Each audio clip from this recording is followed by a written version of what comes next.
आज हमें श्री रामनाथ कोविंद जी की आत्मकथा के विमोचन का अवसर मिला है। मुझे खुशी है कि मुझे भी इस कार्यक्रम का हिस्सा बनने का सौभाग्य मिला है। कोविंद जी से मेरा बहुत लंबा परिचय रहा है। उन्हें करीब से जानने का भी अवसर मिला है और राष्ट्रपति के रूप में उनका मार्गदर्शन और इस सब के साथ साथ उनका मेरे प्रति विशेष स्नेह, उनकी आत्मीयता, ये मेरी बहुत बड़ी पूंजी रही है।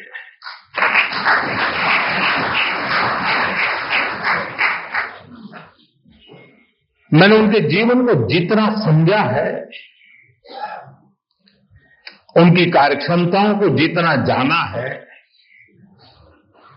मैं पूरे विश्वास से कह सकता हूं कि श्री रामनाथ कोविंद जी की ऑटोबायोग्राफी अपने आप में भारतीय लोकतंत्र और भारतीय समाज के लिए एक धरोहर बनेगी।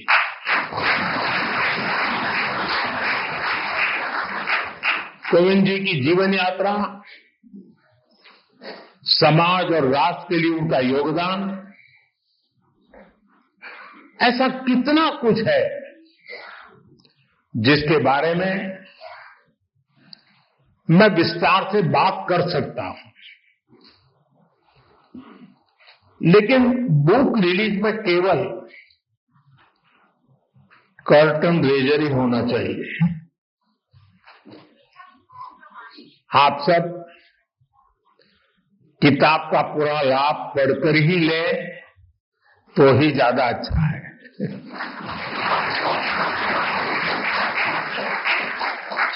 साथियों, कोविंद जी की जीवन यात्रा को आप उनके शब्दों में जाने, उनकी लेखनी को, उनके अनुभवों को देश की नई पीढ़ी पढ़े, इससे हर किसी को काफी कुछ सीखने को मिलेगा। मैं रामनाथ कोविंद जी को इस आत्मकथा के लिए बहुत बहुत बधाई देता हूं। साथियों, कोविंद जी ने अपनी इस पुस्तक को बहुत ही सटीक नाम दिया है, Triumph of the Indian Republic, my life my struggles. कहने का भाव ये कि जीवन और जीवन के संघर्ष उनके व्यक्तिगत है, लेकिन उन संघर्षों के परिणाम स्वरूप मिली जीत भारत के गणतंत्र की है, भारत के लोकतंत्र की है। साथियों, हम सब अक्सर अनुभव करते हैं कि इंसान का एक स्वभाव होता है, लोग अपनी सफलता का श्रेय खुद को देते हैं और जीवन की मुश्किलों के लिए, कठिनाइयों के लिए समाज को जिम्मेदार ठहराते हैं। लेकिन जब हृदय उदार हो, भारतीय संस्कार हो, तब व्यक्ति समाज की कमियां निकालने में समय नहीं गंवाता। वो उसके सकारात्मक पक्ष पर फोकस करता है। वो अपनी सफलता में समाज को बराबर का भागीदार मानता है। कोविंद जी की आत्मकथा और उसका शीर्षक इसके उदाहरण है। आप उनका जीवन देखिए। एक बेहद सामान्य परिवार में, कानपुर देहात में उनका जन्म हुआ। कोविंद जी ने अभी भी कुछ वर्णन किया और अपनी किताब में भी लिखा है कैसे गर्मी के मौसम में एक दिन उनके घर में आग लग गई। उनकी मां अपनी चिंता छोड़कर घर की चीजों को बचा रही थी।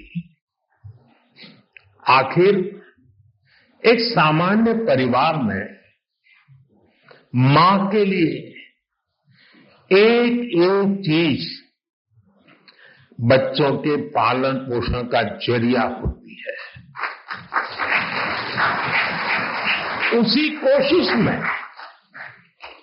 आग में फंसकर उनकी माता जी की मृत्यु हो गई।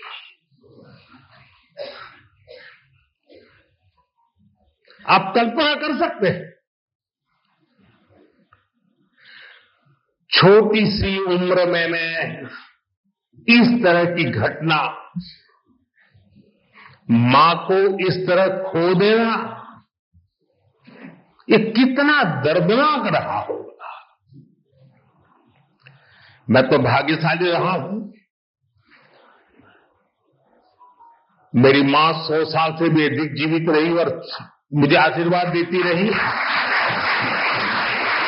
उसके बावजूद भी आज भी मैं मां की कमी महसूस करता हूं। साथियों, उनके जीवन का एक ऐसा दर्दनाक घटनाक्रम था, कोई भी इसे टूट सकता था, लेकिन कोविंद जी को उन मुश्किलों ने मजबूत किया। पड़ोस की एक मां में मदद की, इसे उन्होंने समाज की एकता और सौहार्द की ताकत को समझा। इस घटना के बाद कोविंद जी के जीवन में उनके पिता की भूमिका और बड़ी हो गई और जिस तरह से उन्होंने अपने परिवार को संभाला, बच्चों को संस्कार दिए, इसलिए कोविंद जी अपने पिता को अपना हीरो मानते हैं।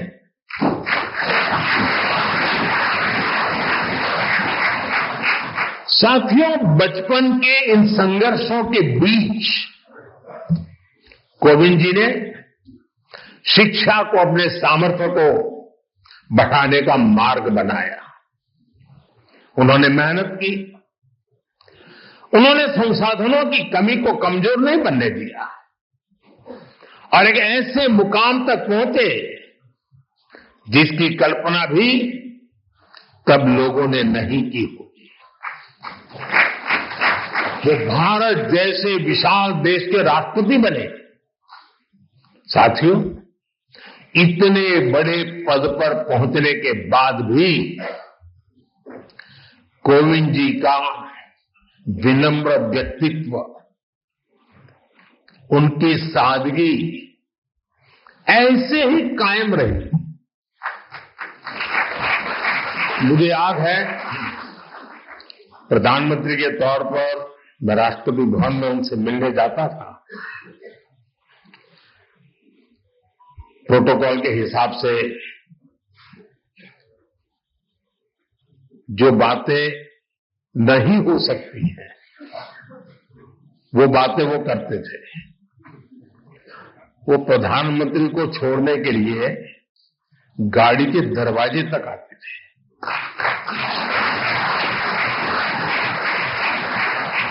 मैं शुरू में उनको प्रार्थना करता रहता था, प्लीज आप ऐसा मत कीजिए, लेकिन उन्होंने जीवन के आखिर तक अपनी उस विनम्रता को भी छोड़ा नहीं।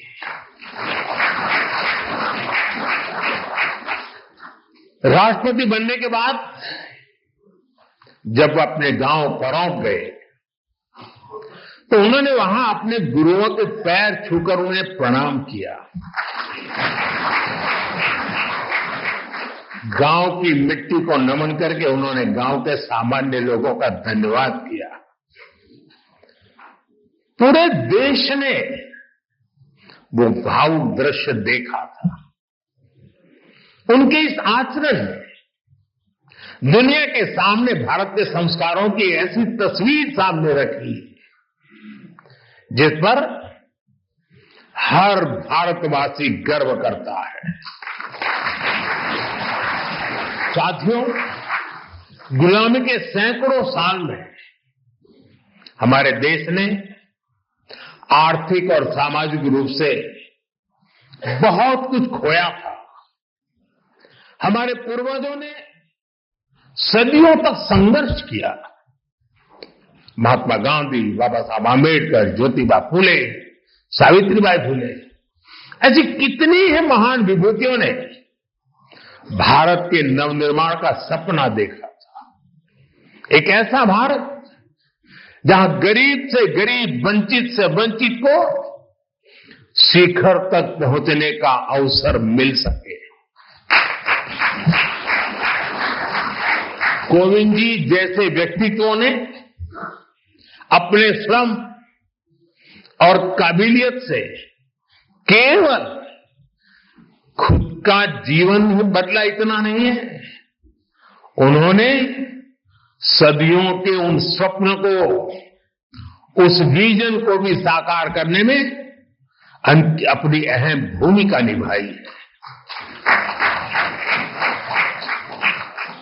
और इस दिशा में हम सबके प्रयास अभी भी जारी है।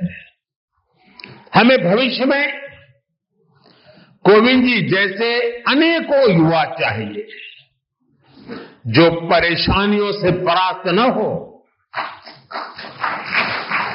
जो मुश्किलों से मायूस न हो, बल्कि अपनी मेहनत से हर मंजिल को आसान बनाने का हौसला रखे।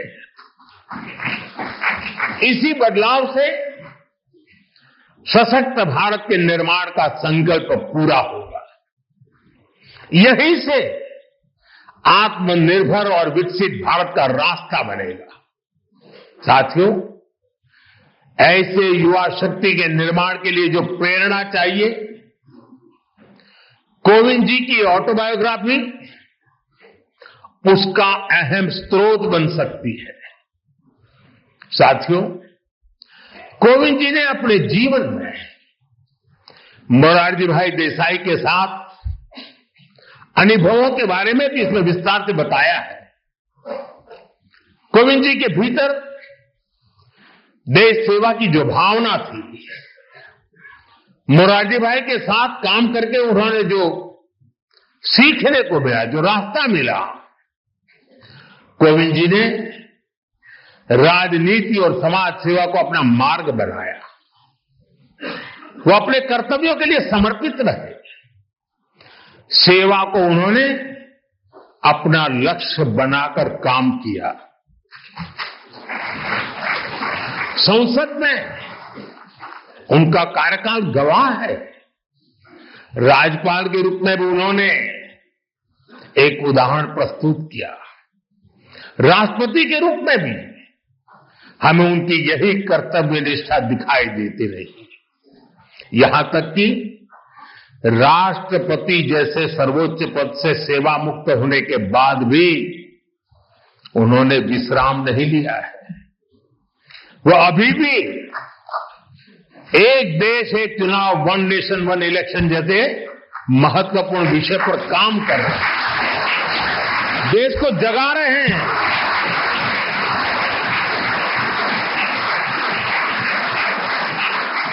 ये एक ऐसा विषय है जिसका समाधान देश के लोकतंत्र का नया अध्याय शुरू कर सकता है।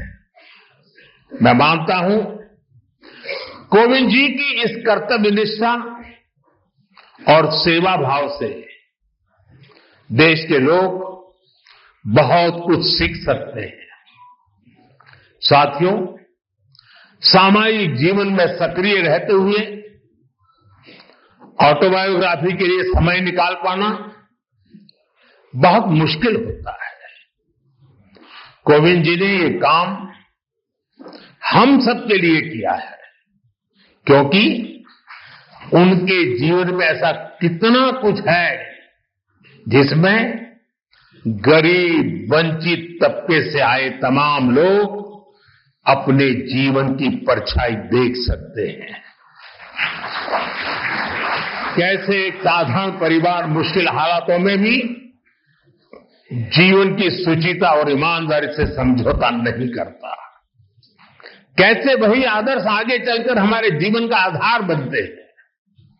हमारे कठिन समय के मूल्य किस तरह जीवन भर में हमें रोशनी देते रहते हैं।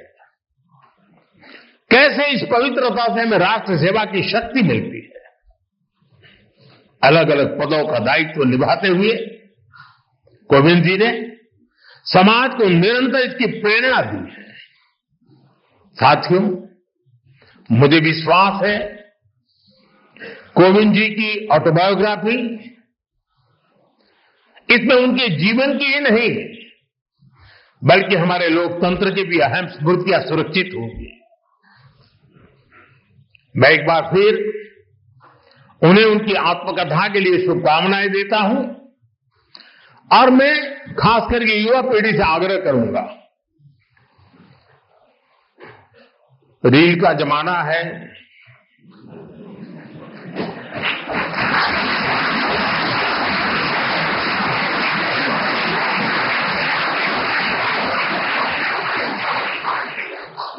सोशल मीडिया में इन्फ्लुएंसर आपको खींच के कहीं कहीं ले जाते हैं।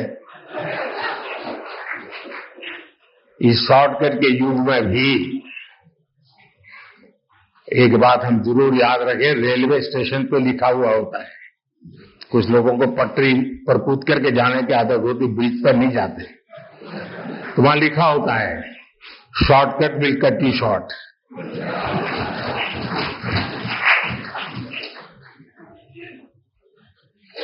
और अगर शॉर्टकट के रास्ते से भी कहीं बाहर निकलना है तो मैं नौजवानों को कहूंगा, आपको जिसका भी पसंद हो ऑटोबायोग्राफी जरूर पढ़ें।